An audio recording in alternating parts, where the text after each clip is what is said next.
मैं मोमिन अंसारी आज एक बार फिर से पॉलिटिकल साइंस के लिए बीए फर्स्ट ईयर के सेकंड सेमेस्टर के लिए जो क्वेश्चन मैंने पहले बनाया था उसका सेकंड पार्ट है। क्वेश्चन चल रहा था भारतीय संविधान की विशेषताओं का उल्लेख कीजिए। तो उसमें मैंने कुछ पॉइंट बता दिया था और कुछ पॉइंट बाकी रह गया था। उसमें जो हेडिंग है कठोर एवं लचीला संविधान, तो हमें बताना है कि भारत का संविधान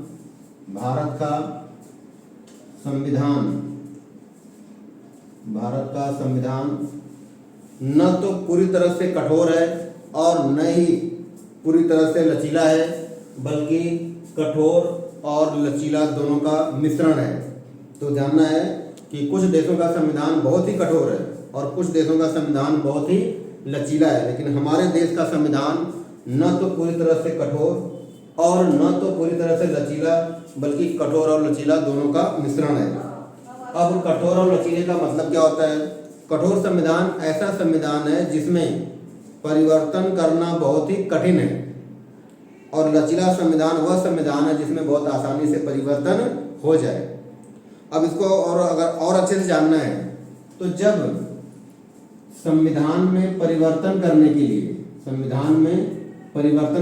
लिए और कानून बनाने के लिए ध्यान समझना है कि अगर संविधान में कोई परिवर्तन करना हो, ठीक, संविधान में परिवर्तन करना हो और कानून, जब इन दोनों के लिए, जब ये दोनों काम एक ही धारा या अनुच्छेद से हो जाए, कि जब संविधान में परिवर्तन का कार्य और कानून बनाने का कार्य जब दोनों एक ही धारा या अनुच्छेद से हो जाए तो वो तो होता है लचीला संविधान। लेकिन जब संविधान में परिवर्तन करने के लिए अलग अनुच्छेद का प्रयोग किया जाए और कानून बनाने के लिए अलग धारा का प्रयोग किया जाए, इसे कठोर संविधान कहते हैं। तो हमें यहाँ पे यही रखना है कि भारत का संविधान न तो पूरी तरह से कठोर है न पूरी तरह से लचीला है, बल्कि दोनों का मिश्रण है। और एक पॉइंट व्याख्या करना है कि कठोर का तात्पर्य है कि जिसमें संविधान में परिवर्तन करना बहुत ही कठिन हो, और लचीला का तात्पर्य है कि जिसमें परिवर्तन करना बहुत ही आसान हो। तो भारत के संविधान में भी कुछ धाराएं या अनुच्छेद ऐसे हैं जिसमें परिवर्तन करना बहुत मुश्किल है, जबकि कुछ अनुच्छेद या धाराएं ऐसी हैं जिनमें परिवर्तन करना बहुत ही आसान है। अब नेक्स्ट हेडिंग है, अब हम पढ़ेंगे अधिकारों और कर्तव्यों का उल्लेख। अधिकार और कर्तव्यों का उल्लेख, ये दो हेडिंग एक ही में आएगा। अधिकार में मौलिक अधिकार, कौन सा अधिकार है? तो मौलिक अधिकार एवं मौलिक कर्तव्यों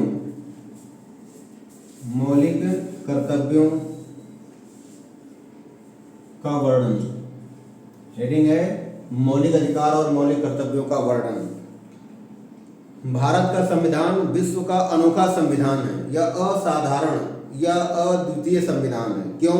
क्योंकि विश्व के ज़्यादातर देशों के संविधानों में या तो मौलिक अधिकार का उल्लेख है या मौलिक कर्तव्य का उल्लेख है, लेकिन हमारे संविधान में मौलिक अधिकार भी है और मौलिक कर्तव्य है।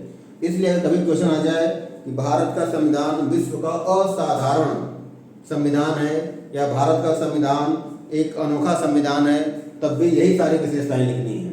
अब हमें जानना है कि मौलिक अधिकार, तो बताना होगा कि भारतीय संविधान में,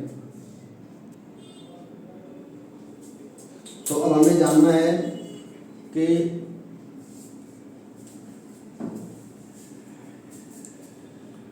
स्टार्ट कर दो, मैं काट दूंगा। तो हमें जानना है कि मौलिक अधिकार के बारे में बताना है कि भारतीय संविधान में जब हमारा संविधान बना था तो मौलिक अधिकारों की संख्या 7 थी। मौलिक अधिकारों की संख्या 7 थी। वर्तमान में मौलिक अधिकारों की संख्या 6 है। अब नाम आप चाहो तो लिख सकते हो कि समानता का अधिकार, स्वतंत्रता का अधिकार, शोषण के विरुद्ध अधिकार, धार्मिक स्वतंत्रता का अधिकार, शिक्षा और संस्कृति का अधिकार और संवैधानिक उपचारों का अधिकार लिखना है। इसमें लिख करके बता देना है कि मौलिक अधिकारों की संख्या प्रारंभ में 7 थी, वर्तमान में 6 है।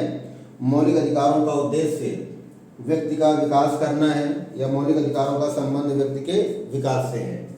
तो ये बातें हमें लिख करके, नाम लिख करके हमें बस छोड़ देना है। फिर बताना है कि भारतीय संविधान में मौलिक कर्तव्यों का भी उल्लेख है, लेकिन व्याख्या करते समय हमें लिखना है कि जब हमारा संविधान बना था, जब भारत का संविधान बना था, मतलब मूल संविधान में, तो मूल संविधान में मौलिक कर्तव्यों का उल्लेख नहीं था। मूल संविधान में मौलिक कर्तव्यों का वर्णन या उल्लेख नहीं था। फिर 1976 में सरदार स्वर्ण सिंह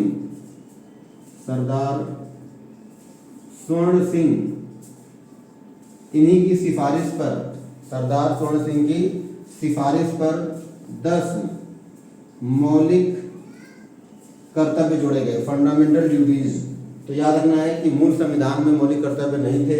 1976 में सरदार स्वर्ण सिंह की सिफारिश पर 10 मौलिक कर्तव्य जोड़े गए और वर्तमान में मौलिक कर्तव्यों की संख्या बढ़कर के कितनी है? 11। अब इसमें एक दो उदाहरण दे देना, जैसे कि देश के प्रत्येक नागरिक का ये कर्तव्य है कि राष्ट्रगान, राष्ट्रगीत, राष्ट्रध्वज का सम्मान करना। प्रत्येक व्यक्ति अपने से बड़ों का, अपने से माता पिता का आदर सम्मान करे। देश की राष्ट्रीय जो संपत्ति है, धरोहर है, उसकी सुरक्षा करना। देश की रक्षा करना, आवश्यकता पड़ने पर अपने प्राणों की आहुति या बलिदान देना। और उसके साथ साथ हमें ये भी जानना है कि प्रत्येक माता पिता का ये कर्तव्य है कि अपने बच्चों को शिक्षा के लिए प्रेरित करें। तो कुछ बातें हमें लिख देना है। तो इस तरह से भारतीय संविधान में मौलिक अधिकार और मौलिक कर्तव्य इन दोनों का वर्णन है। अब नेक्स्ट हेडिंग है, इसके बाद जो नेक्स्ट हेडिंग आएगा तो उस हेडिंग में है धर्मनिरपेक्षता। क्या हेडिंग है? धर्मनिरपेक्षता।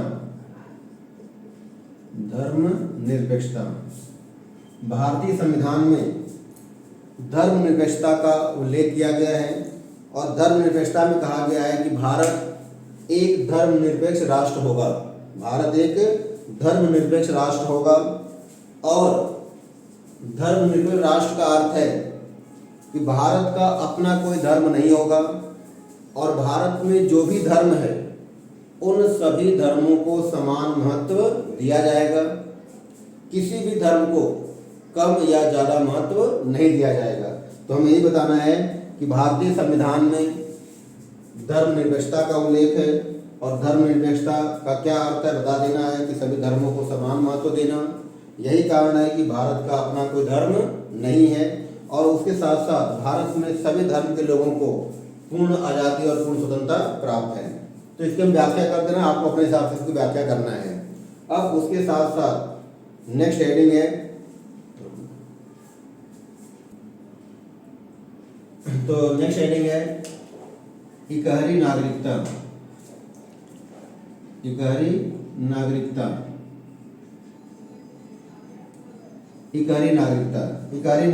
का अर्थ है कि भारतीय संविधान में इकहरी नागरिकता का उल्लेख है। इकहरी नागरिकता का अर्थ है कि भारत में सभी लोग केवल देश के नागरिक हैं, उन्हें अन्य राज्यों की या अन्य कोई नागरिकता प्राप्त नहीं है। जबकि कुछ देशों में दोहरी नागरिकता है, जैसे अमेरिका में एक राज्य की नागरिकता, देश की नागरिकता, लेकिन भारत में केवल एक ही प्रकार की नागरिकता है और वो नागरिकता किसकी है? तो देश की। तो हमें यहाँ व्याख्या करना है कि भारतीय संविधान में इकहरी मतलब एक ही प्रकार की नागरिकता का उल्लेख है और उसमें कहा गया है कि व्यक्ति केवल देश का नागरिक होगा और उन्हें अन्य किसी प्रकार की कोई नागरिकता प्राप्त नहीं होगी। अब इसके बाद हेडिंग है दोहरा प्रशासन। हेडिंग है दोहरा प्रशासन। दोहरा प्रशासन बताना है कि भारतीय संविधान में दोहरे प्रशासन का भी उल्लेख है।